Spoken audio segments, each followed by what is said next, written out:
प्यारे साथियों, आज हम कवर करने वाले हैं मध्य प्रदेश पटवारी का 12 दिसंबर 2017 का फर्स्ट शिफ्ट का जो पेपर है वो। इससे पहले हम लगातार 6 पेपरों को कवर कर चुके हैं। ये हमारा 7वां पेपर है और इसके अंदर आज आपको बहुत ही बेहतरीन क्वेश्चन मिलने वाले हैं, एक से एक। क्या आपको उन सभी प्रश्नों का आंसर आता है? करके देखें तभी आपको समझ आएगा। तो आइए शुरुआत करते हैं।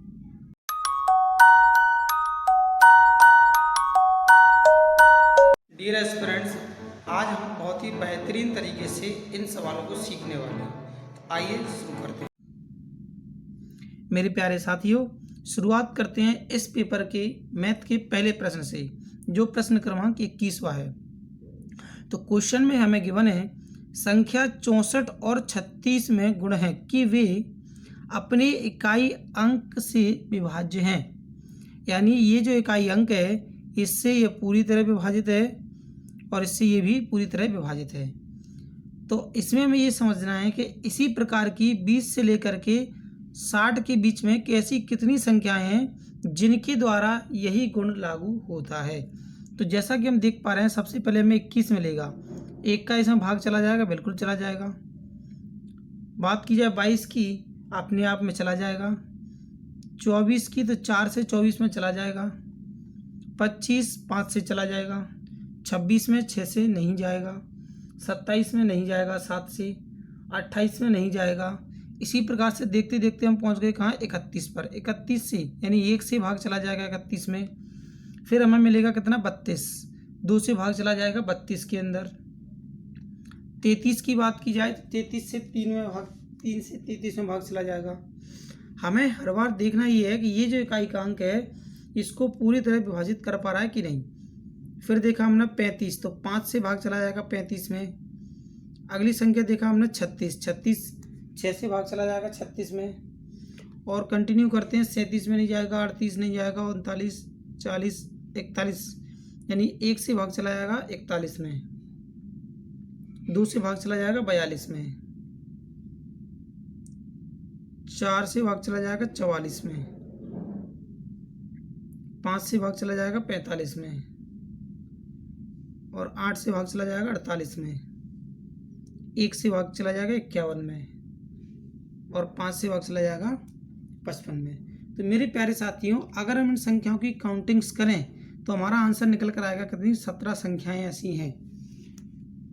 तो ये जो प्रश्न था बहुत ही बेहतरीन प्रश्न था और आप देख पाएंगे ये नंबर सिस्टम के अंदर ऐसे क्वेश्चन आते हैं जिनकी बनाने की अपार लिमिट्स होती हैं। तो आप समझ पाएंगे इस क्वेश्चन को, बहुत ही बेहतरीन क्वेश्चन था ये।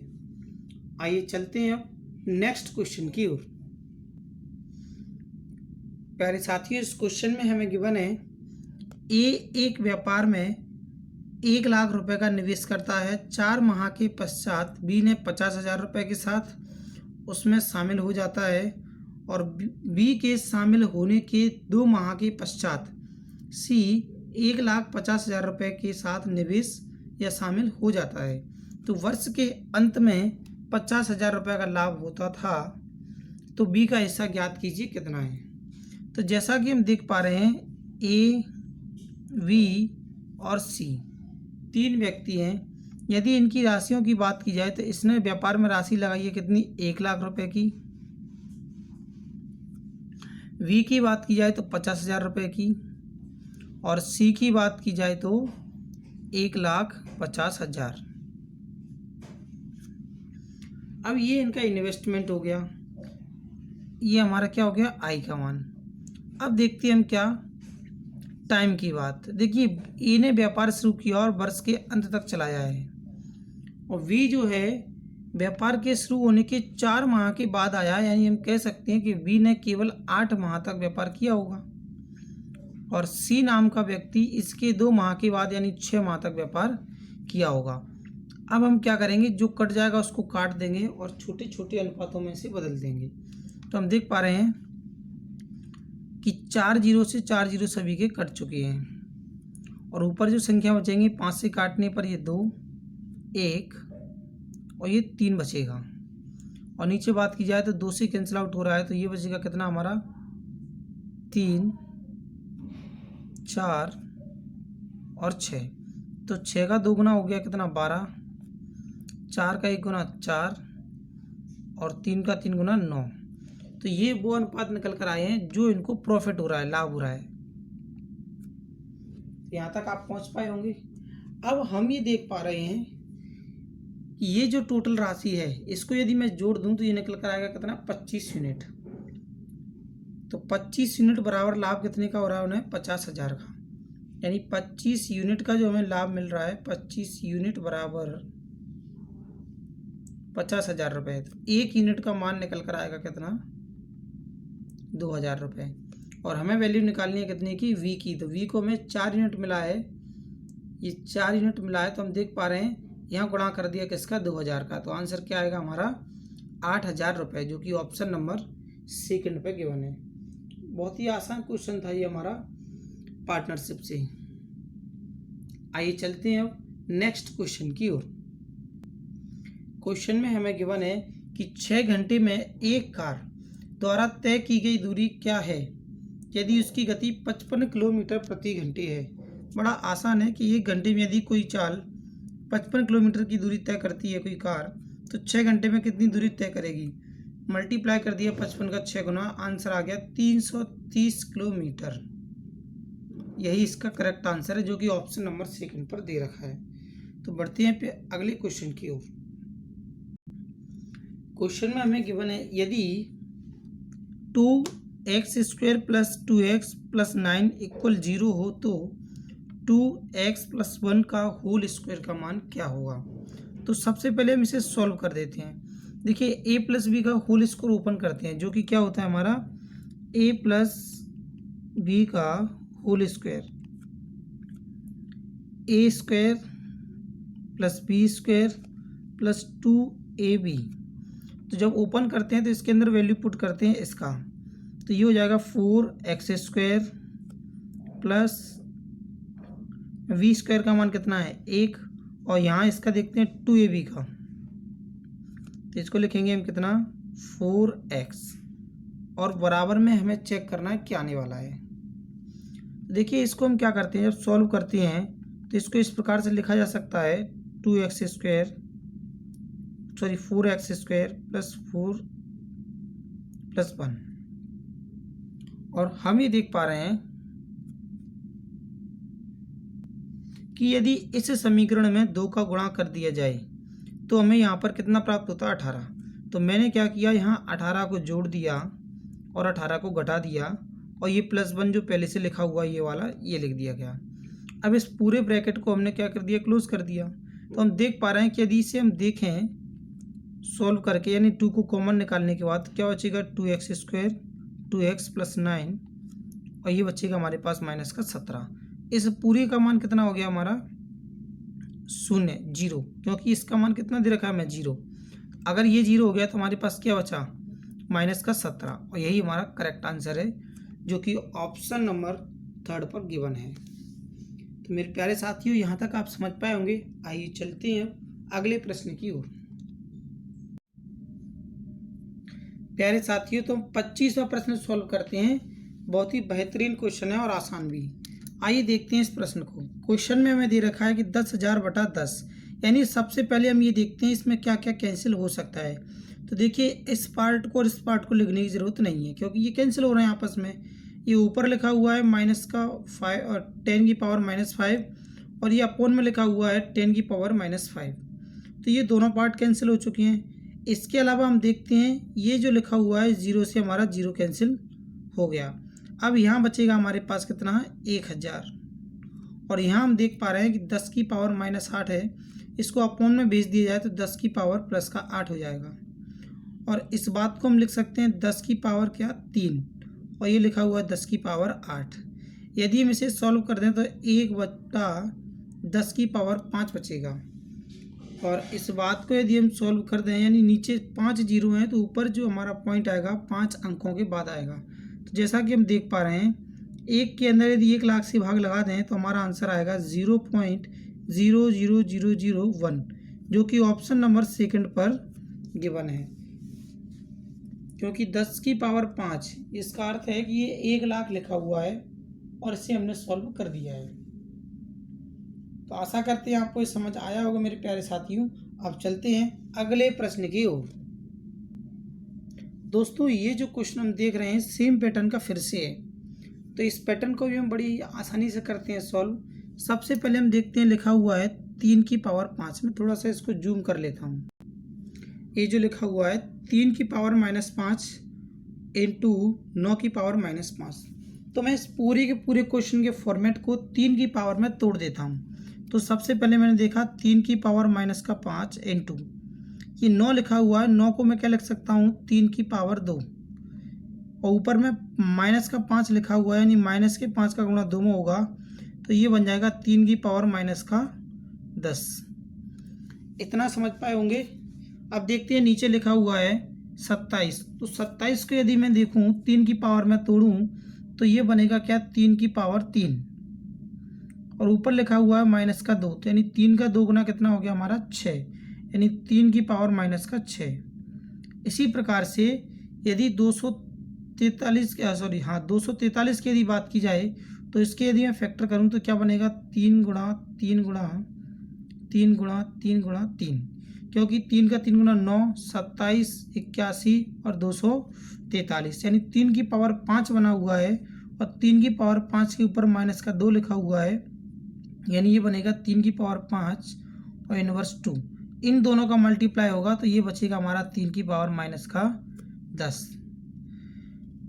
तो हम देख पा रहे होंगे कि इस वाली संख्या को हमने इससे कैंसिल कर दिया, और अब ये संख्या कहाँ जाएगी ऊपर, तो हमारे पास प्राप्त होगा क्या 3 की पावर -5 और प्लस का 6, ओवरऑल बचा कितना 3, और यही हमारा आंसर है ऑप्शन नंबर फर्स्ट में। तो प्यारे साथियों बड़ी ही आसानी से हमारा कर्णी घातांक से क्वेश्चन है, पहला भी कर्णी घातांक से ही था और ये भी बहुत ही आसान सा प्रश्न है ये, इसको हम समझ पाए होंगे। तो आइए अब चलते हैं अगले प्रश्न की ओर। प्यारे साथियों इस क्वेश्चन में हमें गिवन है कि एक ट्रक को 4 मीटर लंबी, 2 मीटर चौड़ी और 1 मीटर ऊंचाई की रेत से भर दिया गया है। तो सबसे पहले हम इस ट्रक का आयतन निकालते हैं। आयतन निकालना बड़ा ही आसान है, घनाभाकार का, कि 4 गुणा 2 गुणा 1, यानी लंबाई गुणा चौड़ाई गुणा ऊंचाई, इन तीनों को गुणा कर दिया जाता है। तो हम देखते हैं इसका जो आयतन निकल कर आएगा वो निकल कर आएगा कितना 8 मीटर क्यूब।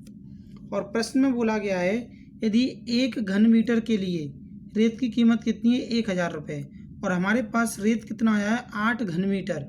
देखिए घन मीटर लेके हैं, मीटर क्यूब लेके एक ही बात है, तो ये निकल कर आएगा कितना 8000 रुपये, जो कि ऑप्शन नंबर 3 पर गिवन है। समझ पाए होंगे इस क्वेश्चन को। आइए चलते हैं अब नेक्स्ट क्वेश्चन की ओर।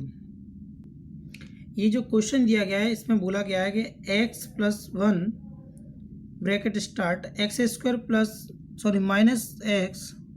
प्लस का 1। थोड़ा सा जूम करता हूँ मैं इसे, देखिए अब समझ पा रहे होंगे क्या लिखा है कि x+1 और x² - x+1।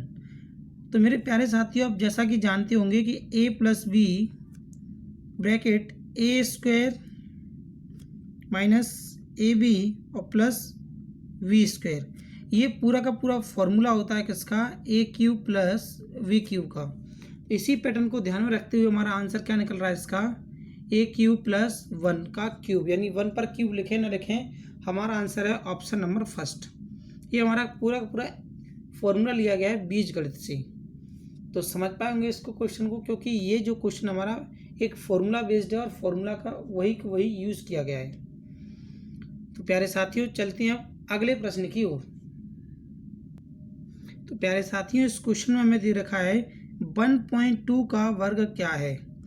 तो इस क्वेश्चन को हम ऐसे लिख सकते हैं 1.2 की प्लेस पर मैंने इस पॉइंट को यहाँ से हटा दिया, तो नीचे क्या आएगा 10, यानी क्या लिख सकता हूँ मैं 12/10। इसका मुझे वर्ग करना है तो ये निकल कर आएगा 144 और ये 100 का यदि डिवाइड कर दिया जाए तो आंसर आएगा 1.44। तो यही इसका आंसर है जो कि ऑप्शन नंबर फर्स्ट पर गिवन है। तो इस क्वेश्चन को भी आप समझ पाए होंगे, बहुत ही आसान सा प्रश्न था। अब चलते हैं अगले प्रश्न की ओर। हमारा 30वां प्रश्न है और इस प्रश्न के अंदर पूछा गया हमें औसत निकालिए। देखिए प्यारे दोस्तों ये जो क्वेश्चन हमें दे रखा है बड़ा ही आसान सा प्रश्न है। इसमें हमें कुछ नहीं करना, जितनी संख्या दे रखी है ऑब्जर्वेशन की उन सभी को जोड़ करके ऑब्जर्वेशन की जो संख्या है उनका डिवाइड कर देना, यानी कि दिए गए प्रेक्षणों का योग बटे प्रेक्षणों की संख्या, इन सभी को हमने जोड़ दिया तो ये इसका सम मिल रहा है हमें कितना 190 और डिवाइड कर दिया 5 से, तो आंसर आ गया हमारा कितना 38, जो कि ऑप्शन नंबर सेकंड पर गिवन है। और अभी हमने 50% पेपर को कवर कर लिया है, यानी मैथ के हमारे 20 क्वेश्चन आते हैं, 20 में से हम 10 क्वेश्चनों को कवर कर चुके हैं। अब चलते हैं 11वें प्रश्न की ओर, यानी 31वें क्वेश्चन की ओर। तो प्यारे साथियों, इस क्वेश्चन में हम देखते हैं दिया गया है एक परीक्षा में एक विद्यार्थी 20% अंक प्राप्त करता है और 30 अंकों से अनुत्तीर्ण हो जाता है। तो देखिए, ऐसे जितने भी प्रश्न मिलते हैं उनमें हम विद्यार्थी को कभी फेल नहीं होने देना है। तो देखते हैं अंक कितने प्राप्त किए उसने 20% और फेल हो गया कितने अंकों से 30 अंकों से, तो उसको पास करवा दिया। और फिर देखते हैं दूसरा जो विद्यार्थी है 32% अंक अर्जित करता है, जो कि परीक्षा में न्यूनतम उत्तीर्ण अंकों से कितने अधिक हैं 42, तो इसमें से हमने 42 अंक माइनस कर दिए। तो ये जो लाइन हम देख रहे हैं ये केवल पासिंग मार्क्स की लाइन है। तो यहाँ पर हम समझ पा रहे होंगे कि 20 को यदि इधर भेज दिया जाए तो हमारे पास जो बचेगा वो बचेगा 12%, और 42 को इधर भेज दिया जाए तो इन दोनों को जोड़ दिया जाए तो ये आएगा हमारा कितना 72। तो 1% का मान यहाँ से हमें कितना मिलेगा 6। और हमें प्रश्न में पूछा गया है कि न्यूनतम प्रतिशत बताना है उत्तीर्ण होने के लिए कितने की आवश्यकता है। तो प्यारे साथियों, जैसा कि हम जानते हैं कि 20% तो ये मार्क्स उसे चाहिए पास होने के लिए, इसके साथ साथ उसे 30 अंक और चाहिए, और 30 अंक को मुझे परसेंटेज में चेंज करना होगा। जैसा कि हम देख पा रहे हैं कि 1% बराबर 6 है, और यदि मैं 5% बराबर देखूं तो कितना आएगा 30, या ऐसे कह सकते हैं कि 1 अंक बराबर देखा जाए परसेंटेज में तो 1% बटा 6, और मुझे यह ज्ञात करना है कितने 30 अंक, यानी 30 का गुणा मैंने यहाँ कर दिया और 30 का गुणा यहाँ कर दिया, तो इसको इससे काटने पर कितना बचा 5, यानी 5% बराबर कितने अंक आ गए 30। तो पहले से हम जान पाए कि 20% हमें पहले से चाहिए थे, इतने में वो फेल हो गया, और 30 अंक बराबर कितना परसेंट है 5, तो 30 और 5 कितना 20 और 5 कितना हो गया 25, यानी पासिंग मार्क्स के लिए उसे 25% अंक चाहिए।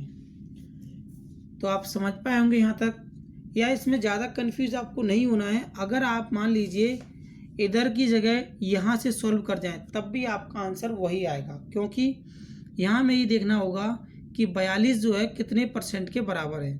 जब 6 का मान 1% के बराबर है 6 अंकों का, तो 42 जो अंक होंगे 6 से डिवाइड करने पर 7% देंगे, और यदि मैं 32% से 7% माइनस कर दूं तब भी मुझे 25% ही प्राप्त होगा।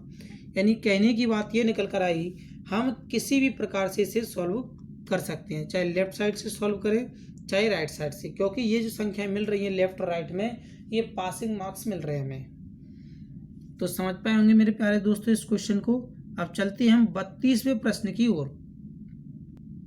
क्वेश्चन में गिवन है एक 150 मीटर लंबी रेलगाड़ी 60 किलोमीटर प्रति घंटे की गति से दौड़ते हुए एक पुल को 30 सेकंड में पार करती है, तो पुल की लंबाई ज्ञात कीजिए क्या होगी।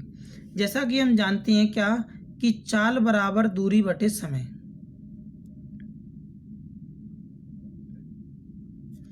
तो यहाँ पर हमें ये पता चला, जब ट्रेन की चाल हम देख पा रहे हैं कितनी दे रखी है हमें 60 किलोमीटर प्रति घंटे, तो इसको मीटर प्रति सेकंड में चेंज करने के लिए 5/18 का गुणा करते हैं, क्योंकि जब भी हमारी चालें चलती हैं तो या तो किलोमीटर प्रति घंटे में होती है स्पीड या फिर मीटर प्रति सेकंड में। हम मीटर प्रति सेकंड में इसलिए बदलना चाह रहे हैं क्योंकि इसकी लंबाई जो है मीटर में दे रखी है।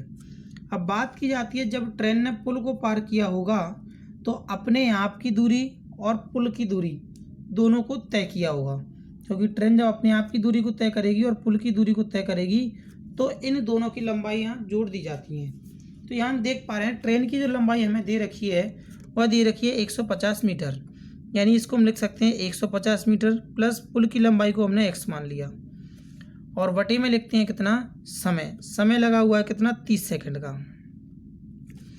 तो इस बात को हम सॉल्व कर देते हैं किस प्रकार से, यदि मैं 6 से इसे डिवाइड कर दूं तो ये मुझे प्राप्त होगा कितना 5, और ये प्राप्त होगा मुझे कितना 3। 3 से मैंने इसे डिवाइड कर दिया तो ये हो गया कितना 20। अब 20 का 5 गुना 100 और 100 में 5 का गुणा किया तो ये कितना मिल गया मुझे 500 बराबर 150 प्लस x। अब यहाँ से मैंने 150 को इधर भेज दिया तो 350 मीटर जो है वो पुल की लंबाई आ चुकी है। तो मेरे प्यारे साथियों, इस बात को आप बड़ी ही आसानी से समझ पाए होंगे कि पुल की जो लंबाई निकल कर आई वह 350 मीटर निकली है। यदि आपको क्वेश्चन समझ आ रहे हैं तो हमारे इस चैनल को लाइक करें, शेयर करें और जो पहली बार देख रहे हैं वो सब्सक्राइब कर लें, क्योंकि हर एक एग्जाम्स के आपको प्रीवियस पेपर के क्वेश्चंस हमारे चैनल पर मिल जाएंगे। आइए चलते हैं अब नेक्स्ट क्वेश्चन की ओर। प्यारे साथियों, इस क्वेश्चन को आप सबसे पहले पढ़ें, समझें और वीडियो को रोक करके सॉल्व करके देखें आपका आंसर क्या निकल रहा है। और उसके बाद यदि नहीं आता है तब आप इस वीडियो को प्ले करके सॉल्व करें। आइए मैं सॉल्व करवाता हूँ इसको। देखिए क्वेश्चन में गिवन है कि 5 विद्यार्थियों ने सभी संभावित तरीकों में युग्मों में स्वयं का वजन किया और 90 किलोग्राम, 92 किलोग्राम, 93 किलोग्राम, 94 किलोग्राम, 95, 96, 97, 98, 100 और 101 थी। तो पांचों लड़कों का कुल वजन क्या था ये हमें ज्ञात करना है। तो देखिए सबसे पहले हम देखते हैं पैटर्न बन क्या कह सकते हैं। यदि ए के साथ हम बी को तोल दें, फिर ए के साथ हम सी को तोल दें, ए के साथ डी को तोल दें और ए के साथ ई को तोल दें, तो 4 पैटर्न ये बनते हैं। इसके बाद हम देख पा रहे हैं वी के साथ सी को तोल दें, क्योंकि बी के साथ ए हो चुका है, तो बी के साथ फिर डी को तोल दें और बी के साथ फिर हम ई को तोल दें, तो 3 पैटर्न ये बनेंगे। फिर हम देख पा रहे हैं कि सी के साथ हम डी को तोल दें और सी के साथ हम ई को तोल दें, फिर डी के साथ ई को तोल दें, तो टोटल हमारे पास यही पैटर्न बनते हैं। अर्थात हम ये कह सकते हैं यदि हम इन सभी को जोड़ दें तो जोड़ने पर हम देख पा रहे हैं कि ए बी एक बार यहाँ पर आया हुआ है,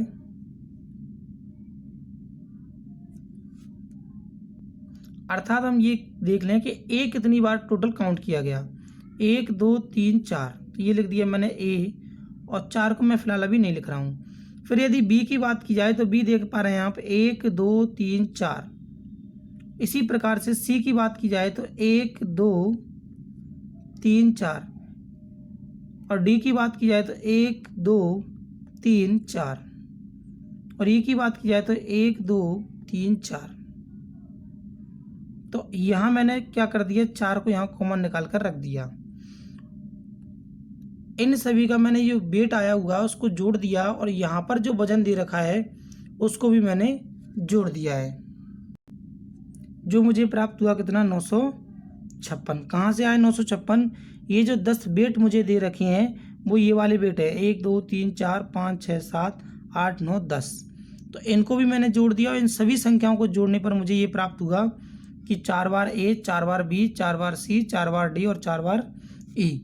यदि मैं इस 4 का डिवाइड कर दूं तो मैं देख पा रहा हूं कि A B C D E इसी का योग मुझे ज्ञात करना है और डिवाइड करने पर प्राप्त होगा मुझे कितना 339 किलोग्राम। तो आप समझ पाए होंगे आप इस क्वेश्चन को कि कितना बेहतरीन क्वेश्चन था। तो ये जो हमारा क्वेश्चन था ये एवरेज से नहीं था, ये जो हमारा क्वेश्चन था सांख्यिकी के चैप्टर से लिया गया क्वेश्चन था। तो आइए अब देखते हैं नेक्स्ट क्वेश्चन। तो प्यारे साथियों, इस क्वेश्चन में गिवन है एक माता और पुत्री की वर्तमान आयु का योग 70 वर्ष है। यदि बात की जाए वर्तमान में माता और डॉटर की आयु का योग कितना है तो 70 वर्ष है। और फिर प्रश्न में बोला गया कि 5 वर्ष पहले, यदि आज से 5 वर्ष पीछे जाते हैं तो बोला गया कि माता की आयु उसकी पुत्री की आयु का 3 गुना थी। तो ये 3 गुना लिख दिया है।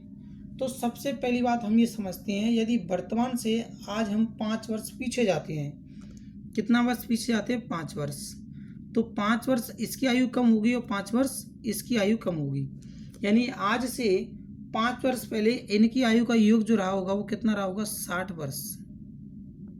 और और हम देख पा रहे हैं कि 4 यूनिट, 3 और 1 कितना हो गया 4 यूनिट बराबर यदि 60 वर्ष दे रखा है तो 1 यूनिट का जो मान निकल कर आएगा वो कितना आएगा 15 वर्ष। और प्रश्न में पूछा गया कि पुत्री की वर्तमान आयु ज्ञात कीजिए। देखिए आज से 5 वर्ष पहले पुत्री 1 यूनिट की थी और 1 यूनिट का मान 15 वर्ष यानी 15 वर्ष की थी, और 15 में यदि मैं 5 और जोड़ दूं तो वर्तमान की आयु क्या होगी 20 वर्ष, जो कि ऑप्शन नंबर 3 पर गिवन है। समझ पाए होंगे आप इस क्वेश्चन को, बहुत ही आसान सा प्रश्न था ये हमारा आयु वाले चैप्टर से। आइए चलते हैं अगले प्रश्न की ओर।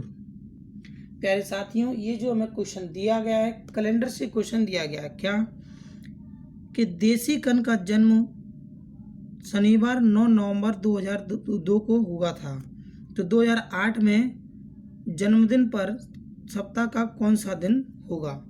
तो जैसा कि हम समझ पा रहे हैं 2002 में दे रखा है हमें शनिवार, और अब 2002 में अब देख पा रहे हैं लीप वर्ष निकल गया तो हमारे पास केवल 1 दिन एक्स्ट्रा बचा।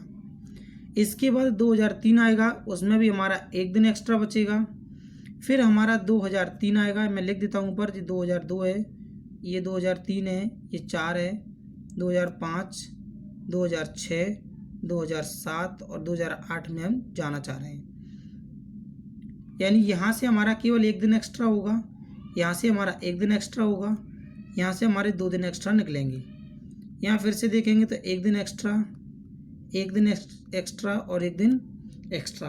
और साथ में हम देख पा रहे हैं कि 2008 में फरवरी जो रहेगी हमारी वो कितने दिनों की रहेगी 29 दिनों की, क्योंकि हमारा लीप वर्ष है। लीप वर्ष का कैसे पता करते हैं कि अगर कोई हमें साधारण वर्ष दे रखा है या लीप वर्ष दे रखा है, इसे पहचानने के लिए लास्ट के 2 अंकों में हम 4 से डिवाइड करते हैं। जिसमें 4 से पूरी तरह डिवाइड चला जाता है तो उसको हम क्या करते हैं लीप वर्ष मानते हैं। तो यहाँ हम देख पा रहे हैं कि फरवरी निकल गया, यानी 1 दिन इसका एक्स्ट्रा रहेगा क्योंकि 29 दिन का फरवरी था। अब हम इन सभी दिनों को काउंट कर लेते हैं कितने दिन एक्स्ट्रा हुए। तो 1 2 3 4 5 6 7 होने पर हमने इसको काट दिया क्योंकि हम इसमें 7 से डिवाइड करते हैं। और ये हमारे पास 1 दिन एक्स्ट्रा बचा है, यानी शनिवार में 1 दिन जोड़ दे तो क्या प्राप्त होगा हमें रविवार, जो कि इस क्वेश्चन का करेक्ट आंसर है। तो जिन्होंने कैलेंडर वाला चैप्टर नहीं पढ़ा है उन्हें हो सकता है इसके लिए थोड़ी सी परेशानी रही होगी, और जिन्होंने पढ़ा है उनका आंसर आ चुका होगा। तो आइए चलते हैं हम अगले प्रश्न की ओर। क्वेश्चन में गिवन है रवि ने 460 रुपये में एक अनुच्छेद भेजा एवं 15% का लाभ प्राप्त किया। यानी हम ऐसा कह सकते हैं कि 115% पर कोई आर्टिकल बेचा गया और उस पर विक्रय मूल्य कितना था 460 रुपये, और अब हम चाहते हैं कि 20% का लाभ कमाएं। अभी हम 15% का कमा रहे थे, तो यहाँ से यदि मैं 1% का मान निकालता, कितने का 1% का, तो 460 में डिवाइड करना होता मुझे कितने से 115 से। या मैं चाहता हूँ कि 120% का मान ज्ञात करना, तो 120 का गुणा मैंने यहाँ कर दिया और 120 का यहाँ कर दिया, और मैंने से 5 से कैंसिल आउट किया तो ये बचेगा 23 और ये बचेगा 24। 23 से मैं इसे कैंसिल आउट करता हूँ तो ये चला जाएगा कितनी बार 20 बार। 20 का मैंने 24 में गुणा कर दिया तो आंसर प्राप्त हुआ कितना 480, जो कि ऑप्शन नंबर 2 पर गिवन है। तो मेरे प्यारे साथियों, ये छोटी छोटी कैलकुलेशन है जिनको आप आसानी से यूज करके सॉल्व कर सकते हैं। ये हमारा प्रॉफिट एंड लॉस से क्वेश्चन था, आप इस क्वेश्चन को बड़ी आसानी से समझ पाए होंगे। तो आइए चलते हैं हम अगले प्रश्न की ओर। क्वेश्चन में गिवन है यदि 2 संख्याओं का योगफल 35 है, यानी पहली संख्या x और दूसरी संख्या y, इन दोनों का योग कितना है 35। और फिर बोला गया कि दीर्घ संख्या यानी बड़ी संख्या को मैंने क्या माना है x, तो ये बड़ी संख्या को मैंने आगे लिखा है और छोटी संख्या को पीछे लिखा है। तो बोला गया है कि दीर्घ संख्या लघुत्तर से 21 अधिक है, यानी बड़ी संख्या में से छोटी संख्या को घटा दूं तो कितना अंतर प्राप्त होता है 21। तो मुझे दीर्घतर संख्या का मान ज्ञात करना है, यानी बड़ी संख्या का मान मुझे ज्ञात करना है। तो प्यारे साथियों, अगर आपको बड़ी संख्या का मान ज्ञात करना हो तो आप इन दोनों को जोड़ दें। जैसे हम जोड़ेंगे तो y से y कैंसिल हो गया, तो 2x इज इक्वल आएगा हमारा कितना 56, और 2 से डिवाइड कर दिया तो x का मान निकल कर आया कितना 28। यही हमारा करेक्ट आंसर है। यदि इसी के स्थान पर छोटी संख्या का मान पूछा होता तो हम इन्हें आपस में घटा देते और हमारा आंसर निकल आता। तो प्यारे साथियों, चलते हम 38वें प्रश्न की ओर। बहुत ही आसान सा प्रश्न है और भिन्न वाले चैप्टर से हमें दे रखा है फ्रैक्शन से। जैसा कि क्वेश्चन में दे रखा है कितना 1/5, फिर 1/4, इससे बड़ा है 1/3 और इससे बड़ा 1/2। तो ये हमें देखते ही क्लियर हो रहा है कि यदि मैं 1/5 को डिवाइड करके सॉल्व करूं तो ये मुझे क्या देगा 0.2। यदि 1/4 को सॉल्व करूं, दो डिजिट में लिख देते हैं, तो ये देगा मुझे कितना 0.25। यदि इसको सॉल्व करें तो ये देगा 0.33 और लास्ट में से सॉल्व करें तो ये देगा अंत में 0.50। तो यहाँ ये सबसे बड़ी संख्या है और हमें बढ़ते क्रम में लिखना है, यानी सबसे छोटी, फिर उससे बड़ी, फिर और बड़ी और सबसे बड़ी। तो पहला ही ऑप्शन जो है हमारा करेक्ट आंसर हो चुका है। अन्य ऑप्शनों की चेक करने की हमें ज़रूरत नहीं है। तो समझ पाए होंगे इस प्रश्न को। आइए चलते हैं अगले प्रश्न की ओर। प्यारे साथियों, इस क्वेश्चन में हमें दे रखा है कि दशमलव के 3 अंक स्थानों तक 17.859076 का वर्गमूल है। तो सबसे पहला कार्य हम ये देखते हैं दशमलव के बाद कितने अंक लिखे गए हैं, 2, 4, 6। यानी मुझे एक प्रश्न तो आसान हो गया कि सबसे पहले 6 अंक दे रखे हैं, तो मुझे इस पॉइंट को हटा करके संख्या क्या मान लेना है 17, 85, 90 और 76। इसका यदि मैं भाग विधि से वर्गमूल ज्ञात कर दूं तो जो भी मुझे वर्गमूल मिलने वाला है तो उसमें मुझे केवल क्या है डिवाइड कर देना है 3 जीरो से, क्योंकि यहाँ पर हम नीचे क्या मिलेगा हमें, यदि मैं इस पॉइंट को यहाँ से हटाता हूँ तो 6 जीरो मिलेंगे और रूट से बाहर निकालने पर 3 जीरो यानी 1000। 1000 से किसी भी संख्या में डिवाइड करते हैं तो लास्ट के 3 अंक आ ही जाएंगे। तो अब हम इसे शुरुआत करते हैं। तो देखिए, सबसे पहले आपको भाग विधि करने से पहले जोड़े बनाने होते हैं और जोड़ों की शुरुआत हम अंत से करते हैं। जैसे यहाँ से पेयरिंग तैयार कर दी, 2 संख्याओं की पेयर बना दी हमने। अब हम ये देख पा रहे हैं कि 2 संख्याओं के पेयर बनाने के बाद ये जो संख्या दे रखी है, ऐसी कौन सी संख्या है जिसका वर्ग इससे ज़्यादा नहीं होना चाहिए। तो वो लिया गया कितना 4।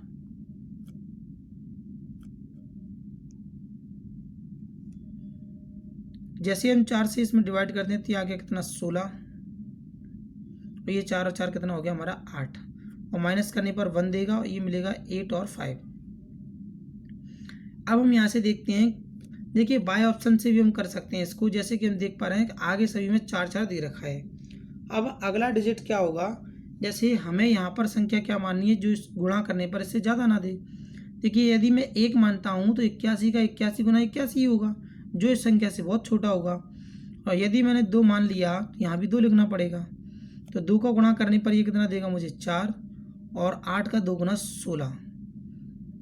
तो मेरे प्यारे साथियों, अब इसके आगे मुझे सॉल्व करने की ज़रूरत नहीं है, क्योंकि मैं देख पा रहा हूँ अन्य सभी ऑप्शनों में मुझे क्या मिल रहा है, 4 के बाद 3 मिल रहा है, 8 मिल रहा है, 1 मिल रहा है। यानी ये 3 ऑप्शन तो हो ही नहीं सकते, क्योंकि 4 के बाद मुझे क्या मिला है 2, और मैं इसे और भी सॉल्व करता जाऊंगा तो आगे मुझे 2 और 6 और प्राप्त होगा, और फिर मैं 1000 से डिवाइड कर दूंगा तो मेरा आंसर आ जाएगा ऑप्शन नंबर फर्स्ट।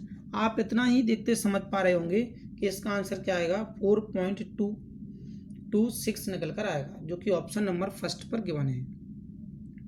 तो प्यारे साथियों, अब देखते हैं हम इस वीडियो का अंतिम प्रश्न। क्वेश्चन में बोला गया है कि न्यूनतम पूर्ण वर्ग जो 3, 4, 5, 6 और 8 से विभाज्य हो, और साथ में देखिए परफेक्ट स्क्वायर की बात की गई है। परफेक्ट स्क्वायर वो होता है जो रूट से प्रॉपरली बाहर निकल जाता है। तो यहाँ पर हम देख पा रहे हैं कि सभी संख्या परफेक्ट स्क्वायर हैं 1200 को छोड़ करके। ये सभी संख्या रूट से बाहर निकल सकती हैं, लेकिन हमें इसको सॉल्व करने के लिए सबसे पहले हम इसका एलसीएम निकालते हैं, कितना निकल कर आएगा। तो देखिए 8 का 6 गुना कितना हो गया हमारा 48, या हम कह सकते हैं इसका 24 निकल कर आएगा एलसीएम। 24 का 5 गुना कितना हुआ 120। यानी इन सभी संख्याओं का जो एलसीएम निकल कर आया वह निकल कर आया 120। और अब हम देख लेते हैं 120 से ऐसी कौन सी पूर्णतः अभाज्य संख्या है या परफेक्ट स्क्वायर है जो पूरी तरह से डिविजिबल है। तो हम देख पा रहे हैं 120 से यदि हम इसमें डिवाइड करें तो पूरी तरह से नहीं जाएगा, नहीं 2500 जाएगा, फाइनली हमारा क्या बचा 3600, जो 120 से पूरी तरह विभाजित होगा, क्योंकि हमें परफेक्ट स्क्वायर को फाइंड आउट करना है, इसीलिए हमारा आंसर 1200 नहीं हो सकता। तो मेरे प्यारे साथियों, आप समझ पाए होंगे हमने पूरे के पूरे पेपर को सॉल्व कर लिया है, जो 12 दिसंबर 2017 का फर्स्ट शिफ्ट का पेपर था। अगर आपको वीडियो पसंद आया तो लाइक करें, शेयर करें और सब्सक्राइब करना ना भूलें जो पहली बार इस चैनल को देख रहे हैं। सब्सक्राइब करने के बाद पास में दिए गए बेल आइकन पर क्लिक करें, जिससे हर एक वीडियो का अपडेट आप तक पहुंचता रहे। मिलते हैं नेक्स्ट वीडियो में, तब तक के लिए थैंक यू, साइन आउट।